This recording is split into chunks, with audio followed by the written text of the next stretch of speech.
Hi hello ಎಲ್ರಿಗೂ ನಮಸ್ಕಾರ. Welcome to my YouTube channel. ನಾನಿವತ್ತು ಹೇರ್ ಗ್ರೋತ್ ಪೌಡರ್ನ ಹೇಗೆ ಮಾಡೋದಂತ ತಿಳಿಸ್ಕೊಡ್ತಾ ಇದ್ದೀನಿ. ನನ್ನ ಡೈಲಿ ಮಾರ್ನಿಂಗ್ ರುಟೀನ್ ಸ್ಟಾರ್ಟ್ ಆಗೋದೇ ಈ ಹೇರ್ ಗ್ರೋತ್ ಪೌಡರ್ನ 1 ಸ್ಪೂನ್ ತಗೊಂಡ ನಂತರ. ಸೊ ಇವತ್ತು ನಾನು ಹೇರ್ ಗ್ರೋತ್ ಪೌಡರ್ ಮಾಡೋಕ್ಕೆ ಕರಿಬೇವು, ಮೆಂತೆಕಾಳು ಆ್ಯಂಡ್ ಫ್ಲಾಕ್ಸ್ ಸೀಡ್ಸ್, ಅಗಸೆ ಬೀಜ, ಜೀರಿಗೆ ಇದಿಷ್ಟು ಯೂಸ್ ಮಾಡಿಕೊಂಡು ಹೇರ್ ಗ್ರೋತ್ ಪೌಡರ್ನ ಹೇಗೆ ಮಾಡೋದು ಅಂತ ತಿಳಿಸ್ಕೊಡ್ತೀನಿ. ಕರಿಬೇವನ್ನ ಹಸಿ ಕರಿಬೇವನ್ನೇ ನಾನು ಚೆನ್ನಾಗಿ ತೊಳೆದು ಬಿಸಿಲಲ್ಲಿ ಸ್ವಲ್ಪ ಒಣಗಿಸಿದ್ದೀನಿ, ನೀರೆಲ್ಲ ಡ್ರೈ ಆಗೋಷ್ಟು. ಮೊದಲನೇದಾಗಿ ಹೇರ್ ಗ್ರೋತ್ ಪೌಡ್ರು ಇದು ತೊಗೊಳೋದ್ರಿಂದ ಯೂಸ್ ಆಗೋದೇನು ಅಂದರೆ, ಇಲ್ಲಿ ಹೇರ್ ಫಾಲ್ ಆಗೋದು ಕಂಟ್ರೋಲ್ ಆಗುತ್ತೆ, ನಮ್ಮ ಹೇರ್ಸ್ಗೆ ಸ್ಟ್ರೆಂತ್ ಸಿಗುತ್ತೆ. ಹಾಗೆ ನಮ್ಮ ತಲೆ ಬುಡದಲ್ಲಿ ಅಂದರೆ ಸ್ಕ್ಯಾಲ್ಪಲ್ಲಿ ತುಂಬ ಮಾಯಿಶ್ಚರೈಸ್ ಅನಿಸಲ್ಲ, ತುಂಬ ಕೂದಲು ಎಲ್ಲ ಡ್ರೈ ಅನಿಸ್ತಿರುತ್ತೆ. ಕೆಲವೊಬ್ಬರಿಗೆ ಕೂದಲು ಶೈನಿಂಗ್ ಇರೋದಿಲ್ಲ, ಅದೆಲ್ಲದು ಕೂಡ ಸರಿ ಹೋಗುತ್ತೆ ಇದರಿಂದ. ಇದು ಡೈಲಿ 1 ಸ್ಪೂನ್ ತೊಗೊಳೋದ್ರಿಂದ.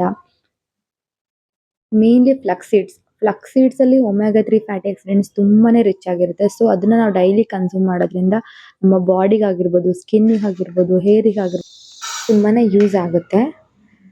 ನಾನಿಲ್ಲಿ ಕರಿಬೇವನ್ನ 1 ಕಪ್ಪಷ್ಟು ಕರಿಬೇವು ತೊಗೊಂಡಿದ್ದೀನಿ, ಫ್ಲಕ್ಸ್ ಸೀಡ್ಸ್ನು 2 ಸ್ಪೂನ್ ತೊಗೊಂಡಿದ್ದೀನಿ, ಮೆಂತೆಕಾಳು 2 ಸ್ಪೂನು ಆ್ಯಂಡ್ ಜೀರಿಗೆ 1 ಸ್ಪೂನು.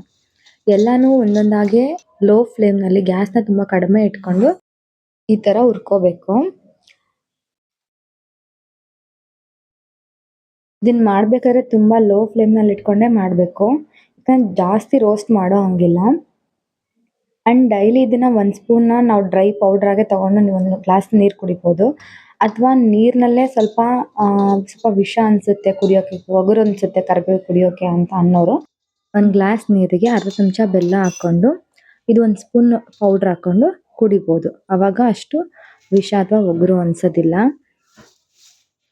ನಾನು ಇದನ್ನು ತುಂಬ ದಿನದಿಂದ ತಗೊಳ್ತಾ ಇದ್ದೀನಿ. ಆ್ಯಕ್ಚುಲಿ ನನಗೆ ತುಂಬಾ ಯೂಸ್ ಆಗಿದೆ. ನೀವು ಇದನ್ನು ಅಟ್ಲೀಸ್ಟ್ 1 ಮಂತ್ ಆದರೂ ಪೌಡ್ರ್ ತಗೊಂಡ್ರೆ ನಿಮಗೆ ರಿಸಲ್ಟ್ ಗೊತ್ತಾಗುತ್ತೆ. ಇವಾಗ ಒಂದೊಂದಾಗಿ ಎಲ್ಲ ಹುರ್ಕೊಂಡ ನಂತರ ಕರಿಬೇವನ್ನ ಲಾಸ್ಟಲ್ಲಿ ಹುರ್ಕೋಬೇಕು. ಸ್ವಲ್ಪ ಬೆಚ್ಚಗೆ ಮಾಡ್ಕೊಂಡ್ರೆ ಆಯಿತು, ಜಾಸ್ತಿ ರೋಸ್ಟ್ ಎಲ್ಲ ಮಾಡೋದು ಬೇಡ ಕರಿಬೇವನ್ನ. ಆಮೇಲೆ 5 ನಿಮಿಷ ಹಾರಕ್ಕೆ ಬಿಡಿ. ಅದೆಲ್ಲ ತಣ್ಣಗಾದ ತಕ್ಷಣ ಮಿಕ್ಸಿ ಮಾಡಿಕೊಂಡು ಪೌಡ್ರ್ ಮಾಡ್ಕೊಳ್ಳಿ. ನಾವು ಹೇರ್ ಫಾಲ್ ಸಮಸ್ಯೆಗೆ ಹೊರಗಡೆ ತುಂಬ ಪ್ರಾಡಕ್ಟ್ನ ಟ್ರೈ ಮಾಡ್ತಾ ಇರ್ತೀವಿ, ಶಾಂಪೂನಾಗಿರ್ಬೋದು ಅಥವಾ ಆಯಿಲ್ ಆಗಿರ್ಬೋದು. ಅದ್ರ ಜೊತೆ ಈ ಥರ ನಾವು ಮನೆಯಲ್ಲೇ ಮಾಡ್ಕೊಳ್ಳೋಂಥ ಪೌಡ್ರುಗಳಾಗಿರ್ಬೋದು, ಫುಡ್ ಆಗಿರ್ಬೋದು ತುಂಬಾ ಯೂಸ್ ಆಗುತ್ತೆ. ಸೊ ಜಸ್ಟ್ ಹೊರಗಡೆ ಶಾಂಪೂ ಅಥವಾ ಆಯಿಲಿಂದನೇ ಹೇರ್ ಎಲ್ಲ ಬೆಳೆಯುತ್ತೆ ಅಂತ ಹೇಳೋಕ್ಕಾಗಲ್ಲ. ನಾವು ನಮ್ಮ ಬಾಡಿಗೆ ಯಾವ ಥರ ಫುಡ್ನ ಕೊಡ್ತೀವಿ ಅನ್ನೋದು ಕೂಡ ತುಂಬಾ ಮುಖ್ಯ ಆಗುತ್ತೆ. ಸೊ ಇವಾಗ ಇದು ಪೌಡ್ರ್ ಆಗಿದೆ. ಆದಷ್ಟು ತುಂಬ ಸಣ್ಣಕ್ಕೆ ಪೌಡ್ರ್ ಮಾಡ್ಕೊಳ್ಳಿ. ನೀವು ಇದನ್ನ ಒಂದು ಗ್ಲಾಸ್ ಬಾಟ್ಲಲ್ಲಾಗಿರ್ಬೋದು ಅಥವಾ ಒಂದು ಸ್ಟೀಲ್ ಬಾಕ್ಸಲ್ಲಾದರೂ ಸ್ಟೋರ್ ಮಾಡಿ ಇಟ್ಕೋಬೋದು. ಒಂದ್ಸಲ ನೀವು ಮಾಡಿಟ್ಕೊಂಡ್ರೆ 1 ಮಂತ್ವರೆಗೂ ಯೂಸ್ ಮಾಡ್ಕೋಬೋದು. ಸೊ ಏನು ತೊಂದರೆ ಇಲ್ಲ. ನಾನು ಟ್ರೈ ಮಾಡಿದ್ದೀನಿ, ಸೊ ನೀವು ಕೂಡ ಟ್ರೈ ಮಾಡಿ.